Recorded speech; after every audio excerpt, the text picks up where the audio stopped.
ಅಂದಕ್ಕೆ ನೀನ ಯಪ್ಪ ನಾನು ಹೇಳೋಟ್ ಹೇಳಿನಿ ಮತ್ ಬಂದ್ಯಾ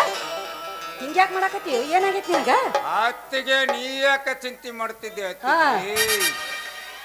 ಪ್ರತಿದಿನ ರಾತ್ರಿ ಇರುವುದೇ ಯಮುನಾ ಹಾ ಯಮುನಾ ಅರಿ ನಮ್ಮ ಮೈದ್ ನಾ ಏನು ಚಿಂತೆ ಮಾಡಬೇಡ ಅಂತ ಹೇಳ್ಯಾನ ನೋಡ್ರಿ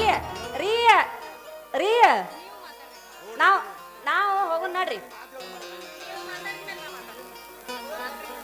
ರೀ ಬರ್ರಿ ದೇವ್ರ ಯಮುನಾ ಪವಿತ್ರ ದೇಶದಿಂದ ಬೆಳಗಿದ ಯಮುನಾ ಗಂಗಾ ಸತಿಪತಿ ಎಂದು ಆಗಿ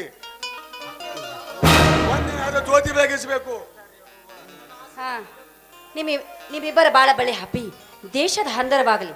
ನೊಂದು ಬಳಲುತ್ತಿರು ಯಮುನೆ ಶಕ್ತಿ ಕೈ ಹಿಡಿದು ಬಾಳ ಕೀರ್ತಿಗೆ ಸಾಗಲಿ ಮಾವ ಬನ್ನಿ ಎಲ್ಲರೂ ದೇವರ ದರ್ಶನಕ್ಕೆ ಹೋಗೋಣ.